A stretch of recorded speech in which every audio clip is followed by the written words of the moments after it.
Bonjour, je m'appelle Dan Gagnon. J'adore le stand-up, c'est ma grande passion depuis que je suis tout petit, ça a toujours été mon rêve d'en faire. Et c'est un rêve que j'ai réalisé pour la première fois en 2011. Puis en 2018, après 4 spectacles, j'ai tout arrêté. Je chantais que j'avais plus rien à dire. Et non seulement j'ai quitté le stand-up, mais j'ai carrément quitté la Belgique pour le Canada. C'était une belle parenthèse, mais une parenthèse que je refermais. Puis 3 ans plus tard, avec mon épouse Flavie, on a décidé de revenir en Belgique. Et l'envie de faire un spectacle est revenue elle aussi. On avait vécu tellement de choses, j'avais des tonnes de nouvelles idées, mais incapable de choisir la bonne. J'avais plein de nouvelles blagues, aucune idée laquelle était la plus drôle. Bref, j'avais plein de thèmes, mais j'étais absolument incapable d'en faire un spectacle cohérent. J'étais donc à la recherche d'une équipe, et je me suis dit, je vais en parler avec Flavie. D'office, elle va pouvoir m'aider. Après tout, c'est avec elle que j'ai les conversations les plus intéressantes depuis des années. Elle a toujours une solution pour tout. Quand moi j'ai la tête dans le guidon, elle a une vision. Et même, pour être 100% honnête, la plupart des trucs dont j'ai envie de parler maintenant, c'est suite à des échanges qu'on a eus ensemble. Elle m'a appris tellement de choses que j'ai envie de mettre dans un spectacle. Et je sais pas comment elle fait, mais elle arrive toujours à faire la différence entre une fausse bonne idée et une véritable bonne idée.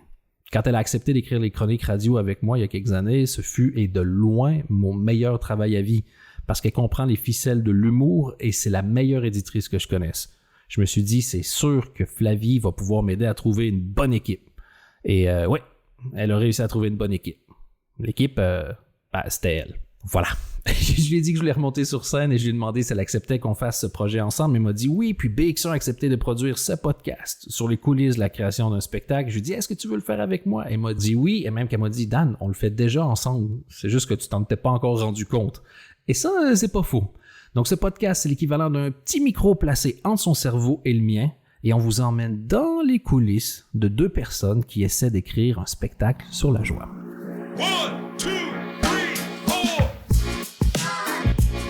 Ça y est, on démarre. Merci beaucoup d'avoir accepté qu'on fasse ce projet-là ensemble, Flavie. Avec plaisir.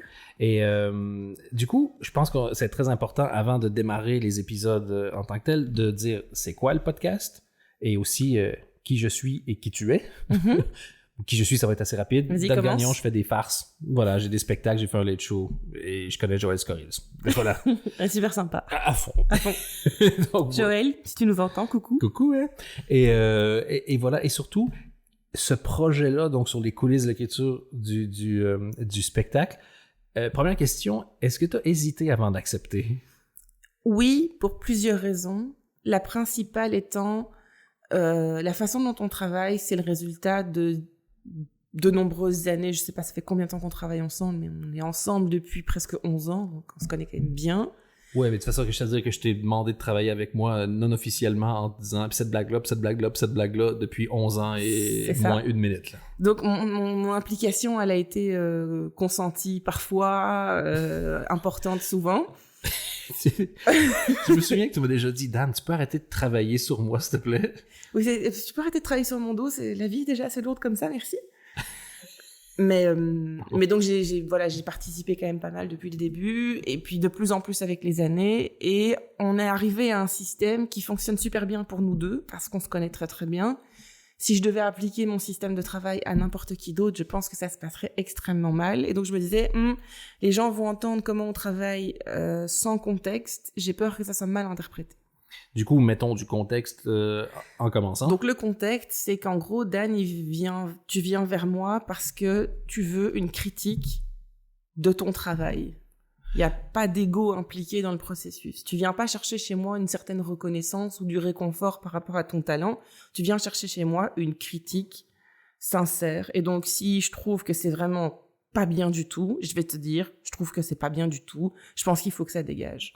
Oui, en fait, je sais où je suis capable d'aller tout seul. Mm-hmm. Je sais où est mon plafond. Et je sais où mes limites. En général, c'est si tu me demandes d'écrire 100 blagues, je peux écrire 100 blagues en 2 heures. Mais après, tu me dis, c'est quelles les 5 plus drôles?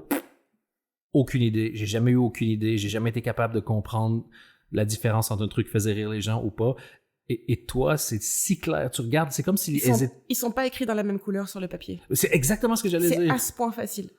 Ça, c'est une évidence pour toi. Et je peux pas toujours t'expliquer exactement pourquoi sur le moment, mais si tu me laisses 2 minutes, je vais trouver la raison et je vais pouvoir t'expliquer pourquoi c'est objectivement celle-là qui est la meilleure. Et honnêtement, au début, je disais comme, elle a des goûts comme tout le monde a des goûts.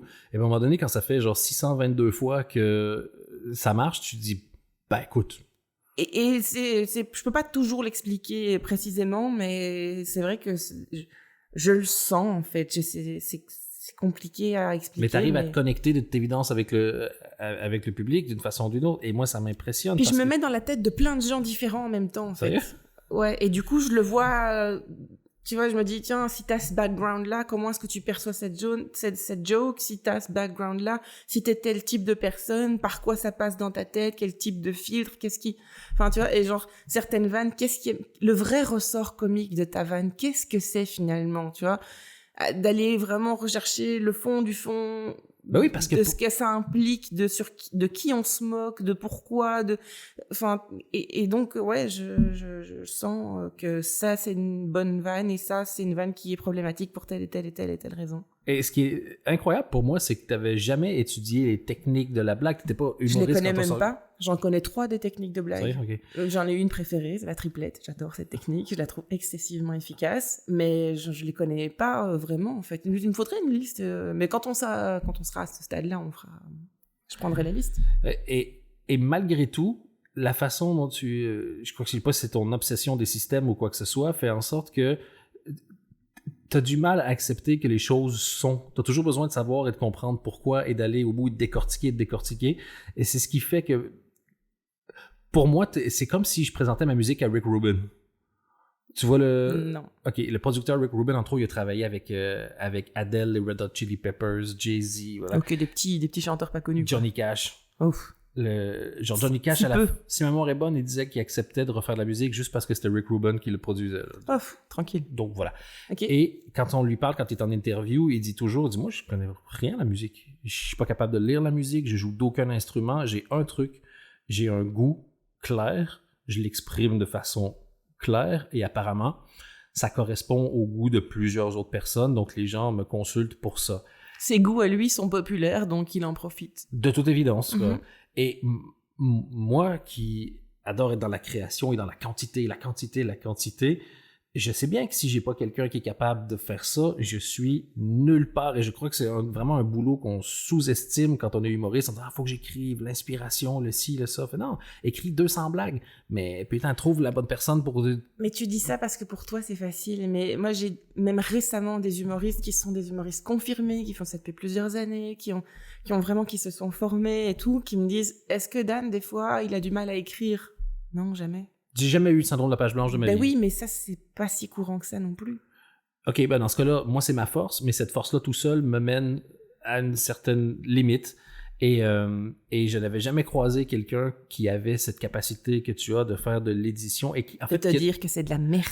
Oui, mais j'ai besoin, j'ai pas besoin que tu me dises que je suis un génie. Je vais nulle part avec ça. Mais par contre, tu me le dis, je me rends bien compte que pour moi, c'est une évidence, mais que c'est vrai que si on ne l'explique pas au début, ouais... ça peut être bizarre pour les gens qui entendent, quoi. Sans contexte, les choses peuvent être toujours mal interprétées. Donc c'est pour ça que c'était intéressant ici pour moi de remettre un peu de contexte en disant, en fait, ce que vous allez entendre, ça va peut-être vous paraître très dur ou carrément méchant, ou vous dire, putain, comment elle lui parle celle-là, de quoi elle se mêle. Mais en fait, c'est ce que tu me demandes de faire. Oui, et je le fais avec plaisir, hein, c'est pas ça le problème, hein, non mais je le fais pas contre mon gré, oui. mais c'est ça que tu me demandes, donc c'est ça que je produis. Si tu voulais que je te rassure, tu me demanderais de te rassurer et je le ferais. Mais il faut pas mélanger, il faut pas essayer de faire passer l'un pour l'autre. Mais non, et le but c'est pas de te faire dire que t'es bon, le but c'est d'essayer d'être vraiment devenir bon. Le meilleur, ouais, c'est ça. Et arrive à un stade où au début c'est facile de s'améliorer. C'est la différence entre vouloir être vraiment bon ou vouloir entendre qu'on est bon. On est bien d'accord. Et donc, il y a une méthode de travail qui est, en gros, ce qui va être exposé dans le podcast. Évidemment, je crois que c'est divertissant de manière générale, mais je crois que c'est aussi très intéressant si tu es humoriste ou apprenti humoriste de dire comment est-ce qu'on écrit un spectacle? C'est une façon, c'est pas la façon. Il y en a 50 000 des façons d'écrire un spectacle. Et la façon, elle est venue principalement de toi, si je veux être honnête, parce que moi, j'ai toujours fait ce que j'ai toujours fait, c'est-à-dire, je viens de voir en déposant des tonnes de blagues, des tonnes d'idées, des tonnes de trucs.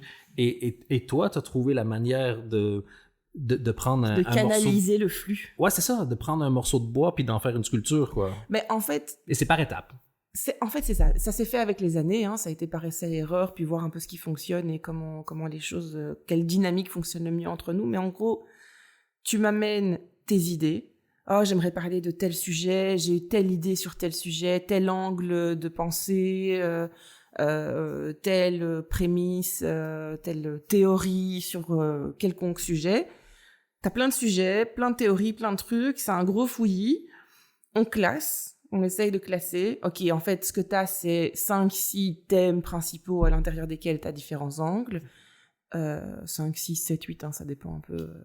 Là, je sais plus combien il y en avait à la base, et il y en a qui sont partis, il y en a qui ont été ajoutés, enfin, c'est variable. Il y a 8 thèmes qui seront proposés dans ce podcast, donc si vous cliquez, il y en a 8 maintenant.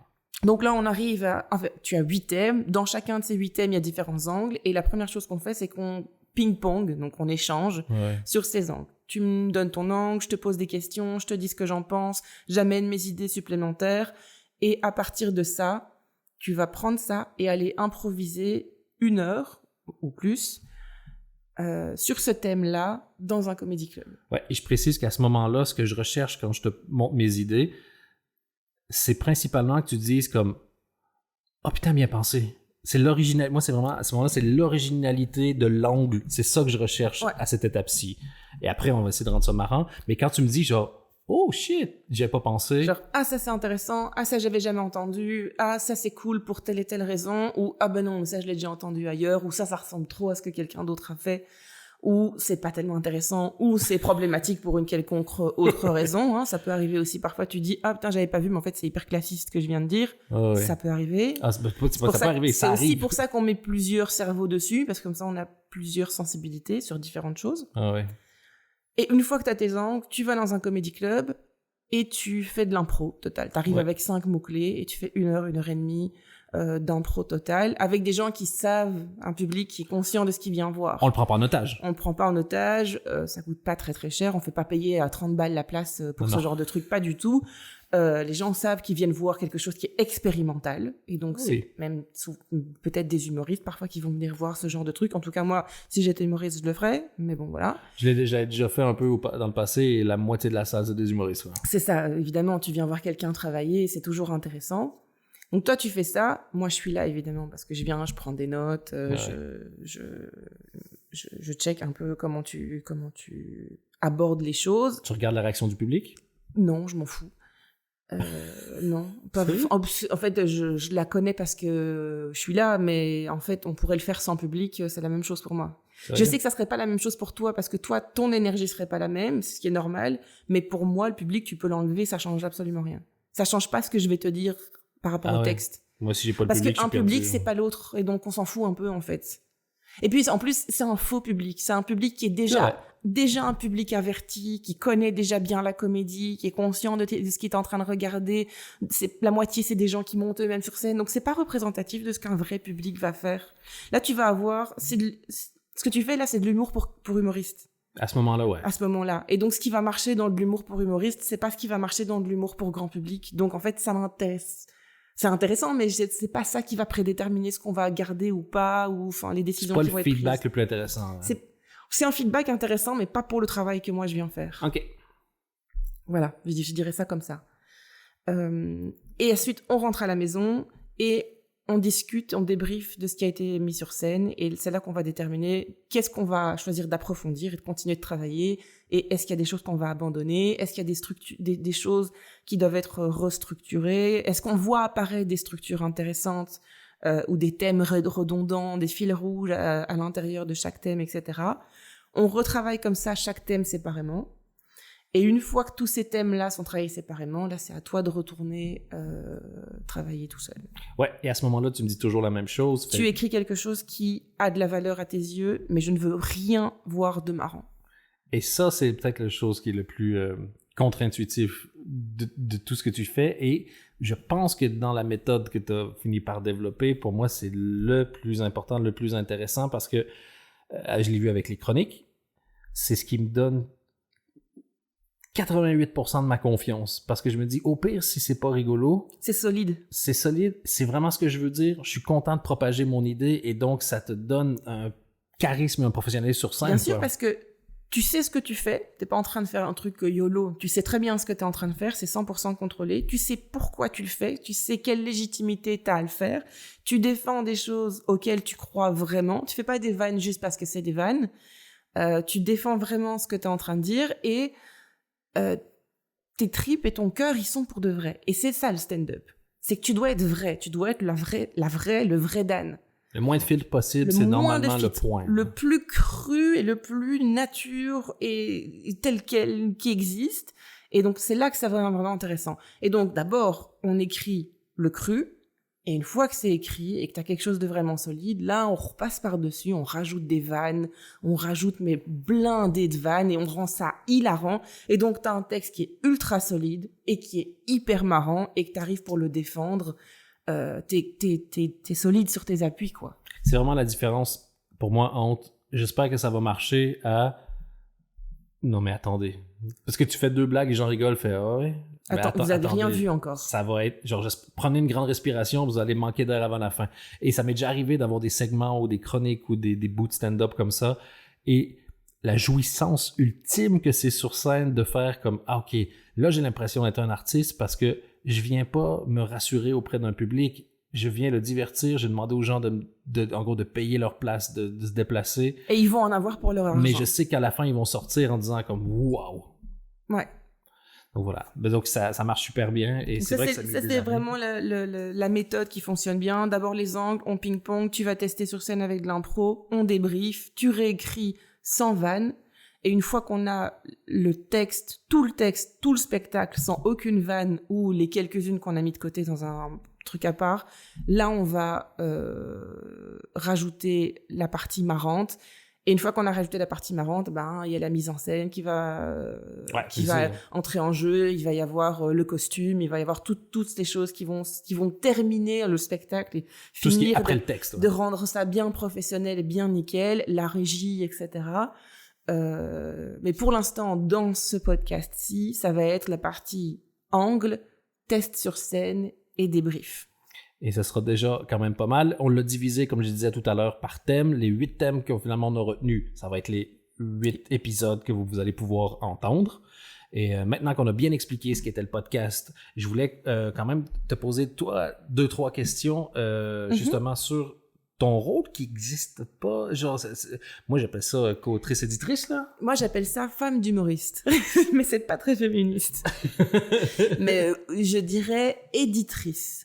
Ouais, c'est vraiment... Je pense que je dirais éditrice, à moins qu'on refasse exactement ce qu'on faisait sur les chroniques, où là, c'est plus que de l'édition, c'est de la coécriture. Oui, tout à fait, il y a un moment de... Donc ça va dépendre à quel point je vais m'investir dans la partie écriture qui va venir après le podcast ici. Et toi qui fais tout ça et donc qui as vu toutes les étapes et qui est carrément dans les comedy clubs, t'as jamais eu envie de, toi, en faire du stand-up? Non. Mais ne serait-ce que pour... Des fois, parce que tu disais tantôt, ouais, mais il y en a qui peuvent se demander c'est quoi sa légitimité à elle. J'en ai pas, à part que toi tu m'en donnes, j'en ai pas vraiment. J'ai pas de cred, j'ai jamais fait ça avant. Mais si t'as fait ça des tonnes de fois, les gens le savent juste pas parce que de tous les clients que j'ai, il y a une tonne de vannes à toi qui ont passé sur des radios et des télés dans plusieurs pays francophones. Oui. C'est vrai. Et on m'a souvent demandé mon avis, mais j'ai jamais fait ça professionnellement. Je suis jamais montée sur scène, j'ai jamais signé un texte, enfin, tu vois. Et t'as pas envie? Non. T'as pas envie de gagner cette crédibilité-là pour avoir plus de clients qui peuvent... Pas du tout. J'ai pas envie de travailler avec d'autres personnes. Je travaille avec toi parce que j'ai envie de travailler avec toi et parce que ça va paraître très... je me la pète, mais parce que je vois le potentiel de ouf que t'as. Et je vois comment tu te sabotes tout seul et j'ai envie de contrer ce sabotage et qu'on ait enfin plein de pognon. J'en ai marre d'être pauvre. Je veux de l'argent.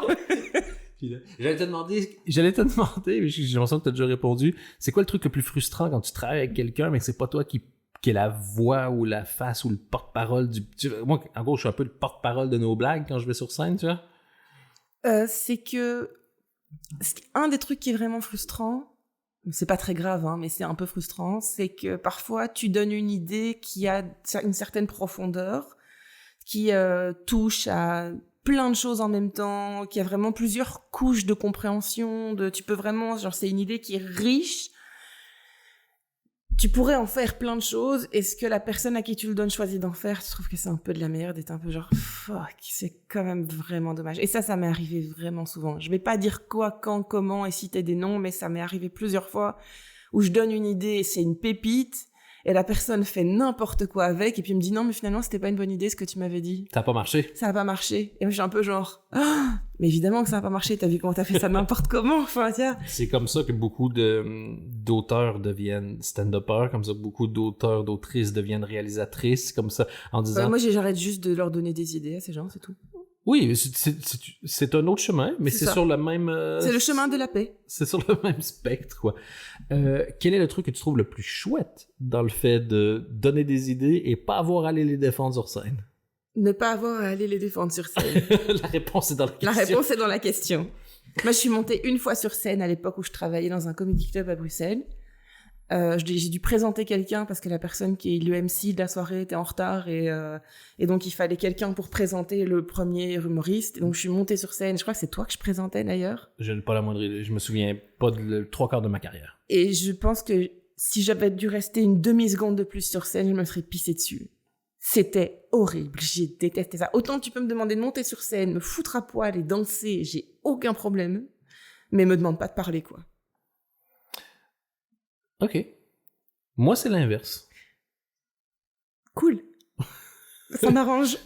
Si jamais t'as besoin d'un auteur pour striptease, je peux peut-être faire l'édition. Alors, on commencerait avec Talana Tatataou. Talana Tatataou. Moi, c'était plutôt genre talon, point, tourne, jazz hands. Jazz hands. Je veux en mettre. Mais donc non, partout. moi j'ai pas du tout envie de monter sur scène, j'ai pas envie d'être célèbre, surtout pas, ça m'intéresse pas du tout. Je comprends que ça puisse être intéressant, hein, je juge pas, mais moi ça ne me tente pas du tout. Moi pour vivre heureux, vivons cachés. Là je le fais, le podcast avec toi, parce que je pense que c'est intéressant, parce que je pense qu'il y a une